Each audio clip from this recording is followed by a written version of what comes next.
में 5 बहुओं की शादी के बाद पहली रसोई होती है। उन 5 की सास उनसे कहती है, अरे बहुओं, जाओ अपने पतियों से उनके मनपसंद की चीज पूछ लो और अपनी पहली रसोई में उनके ही पसंद का बनाना। सभी अपनी सास कलावती की बात मानकर अपने पतियों से उनके मनपसंद की चीज पूछकर रसोई में पहुंच जाती हैं। क्या आज भी हम अपनी जादुई शक्तियों का इस्तेमाल करेंगे? जब हमारे पास जादुई शक्तियाँ हैं तो हमें डरने की क्या बात है? हमें उनका इस्तेमाल करना चाहिए। चलो तो फिर देरी किस बात की? लेकिन इस तरह रस्म के बीच जादू का इस्तेमाल करना ठीक नहीं होगा। क्या पता किसी को हमारे हाथ का खाना अच्छा लगे या ना लगे, इसलिए आज हमें अपनी शक्तियों का इस्तेमाल तो करना ही होगा। वो 5 अपनी जादुई शक्तियों का इस्तेमाल करती हैं और उनसे अच्छे अच्छे पकवान बनाकर सामने प्रकट कर देती हैं। रूपा के हाथों में खीर की कटोरी होती है तो ममता के पास मोतीचूर के लड्डू, वहीं उमा के पास रसमलाई और चंदा के पास गाजर का हलवा और सिमरन के हाथों में काजू कतली होती है, जो कि वो अपने जादू के कमाल से बनाती है। जिसके बाद वो तुरंत ये सब अपने पतियों को खिलाने के लिए लेकर आती है। अरे वाह, क्या बात है, इतनी स्वादिष्ट खीर तो मैंने पहली बार खाई है। अरे तुम्हारे हाथों में तो जादू है, कितने स्वादिष्ट मोतीचूर के लड्डू मैंने पहले कभी नहीं खाए। क्या बात है, ये रसमलाई तो अभी तक की सबसे स्वादिष्ट रसमलाई है। और तुमने तो गाजर का हलवा बहुत स्वादिष्ट बनाया है।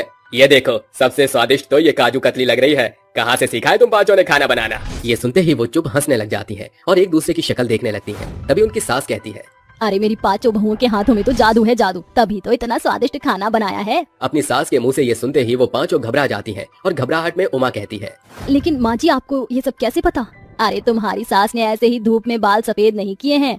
उन 5 को समझ नहीं आ रहा था कि आखिर उनके इस जादू के बारे में उनकी सास को कैसे पता चला। चलिए आगे देखते हैं कि इसकी शुरुआत कैसे हुई और कलावती की 5 बहुएं जादुई बहुएं कैसे बनी।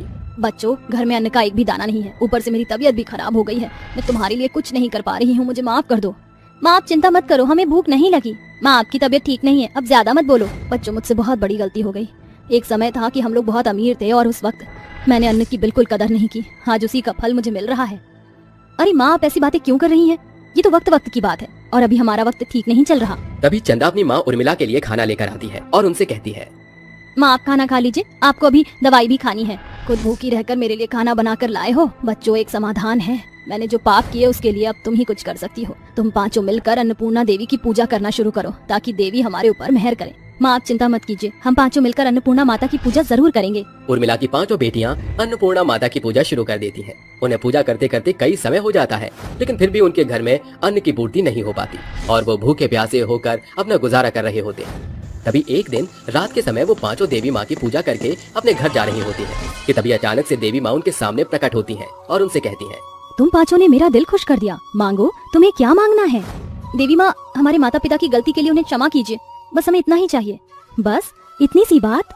ऐसा कहकर अन्नपूर्णा देवी उनके माता पिता को माफ कर देती है। जिसके बाद वो उन 5 से कहती है, तुम 5 ने अपने माता पिता की गलती के लिए खुद मेरी पूजा की।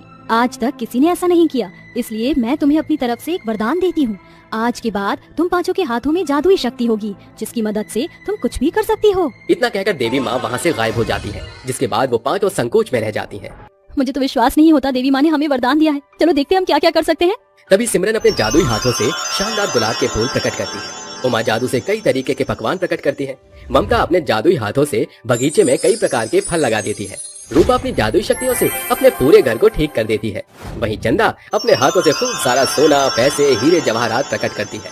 अपने हाथों का जादू देखकर वो 5 बहुत खुश होती हैं। मुझे तो अपनी शक्तियों पर विश्वास ही नहीं हो रहा। मुझे नहीं पता था कि हमारी भक्ति का फल हमेशा अच्छा मिलेगा। चलो अब माँ के पास चलते हैं। वो 5 मिलकर उर्मिला की तबीयत को भी ठीक कर देती है। जिसके बाद धीरे धीरे उनकी जादुई शक्तियों की मदद से उनकी गरीबी दूर हो जाती है और एक दिन उर्मिला एक ही घर के 5 बेटों से अपनी 5 बहुओं की शादी करवाकर उन्हें भेज देती है। जिसके बाद वो 5 अपनी पहली रसोई पर भी जादू से खाना बनाती हैं और धीरे धीरे घर के सभी काम भी जादू से करती हैं। एक दिन उनकी सास कलावती बैठी हुई सोचती है, आखिर ऐसा कैसे हो सकता है? ये 5 हर काम को सेकंड में कैसे खत्म कर लेती है? इन्हें जरा भी वक्त नहीं लगता। मुझे इस बात का पता लगाना होगा। कलावती छुपकर अपनी 5 बहुओं को काम करते हुए देखती है। जिसके बाद उसे दिखाई देता है उमा अपनी जादुई शक्तियों से घर के चारों तरफ डस्टिंग कर रही होती है। चंदा अपनी जादुई शक्तियों से खाना बना रही होती है। ममता अपनी जादुई शक्तियों से अपने कमरे की ऊंची दीवारों पर तस्वीरें लगा रही होती है। वहीं सिमरन अपनी शक्तियों से अपने और अपनी बहनों के लिए कपड़े सिल रही होती है। जादू देखकर कलावती अचंभित रह जाती है। अरे ये क्या, मेरी 5 बहुएं जादुई बहुएं हैं? ऐसा कैसे हो सकता है? ये हर काम जादू से कैसे कर सकती हैं? उसे कुछ समझ नहीं आता और वो अपने कमरे में आकर सिर दर्द की दवाई खाकर सो जाती है। ऐसे ही कई बार कलावती छुप छुप कर अपनी बहू को उनकी जादुई शक्तियों के द्वारा काम करते हुए देख लेती है। मुझे तो यकीन ही नहीं होता, आखिर मेरी बहुओं को जादू कहाँ से आया? लेकिन मुझे इस बात का पता तो लगाना ही होगा कि आखिर इनके पास ये जादू आया कहाँ से, और उसके लिए मुझे इन्हें रंगे हाथ पकड़ना होगा। अगले दिन सुबह के वक्त उन पांचों के पति सो रहे होते हैं और वो पांचों रसोई में पहुंचकर नाश्ते की तैयारी करने लगती हैं। तभी कलावती उन्हें रसोई के दरवाजे से झांककर देख रही होती है, जहां उसकी बहू चंदा अपने जादू से मक्खन और ब्रेड प्रकट करती है, वहीं ममता जूस प्रकट करती है, रूपा अपने जादू से लंच बना देती है, सिमरन अपने जादू से फ्रूट्स कट कर देती है और उमा अपने जादू से सबके लिए ऑमलेट बना देती है। तभी रसोई में कलावती आकर उससे कहती है, आज तो मैंने अपनी आंखों से सब कुछ देख लिया है। अब मुझे ये जानना है कि तुम्हारे पास ये जादू कहाँ से आया और तुम पांचों जादू कैसे कर सकती हो। अपनी सास को सामने देखकर वो पांचों घबरा जाती हैं, जिसके बाद वो पांचों एक एक करके अपनी सास को अपने इस जादू के बारे में बताती हैं, जिसे सुनने के बाद कलावती कहती है, अरे बहुओं, तुमने अभी तक मुझसे ये बात क्यों छुपाई? अरे ये तो सौभाग्य वाली बात है कि तुम्हें अन्नपूर्णा देवी ने वरदान दिया है। तभी वहाँ अन्नपूर्णा देवी प्रकट होती हैं और कहती हैं, तुम पांचों बहुत अच्छी हो, तुमने कभी अपनी शक्तियों का दुरुपयोग नहीं किया, इसलिए आज से ये शक्तियाँ हमेशा के लिए तुम्हारे पास ही रहेंगी और ये जादुई शक्तियाँ तुम्हारे आने वाली पीढ़ियों को भी मिलेंगी। ऐसा कहकर देवी वहाँ से गायब हो जाती है, जिसके बाद वो पांचों अब बिना डरे अपनी शक्तियों का उपयोग करती हैं और एक साथ खुशी खुशी रहती हैं।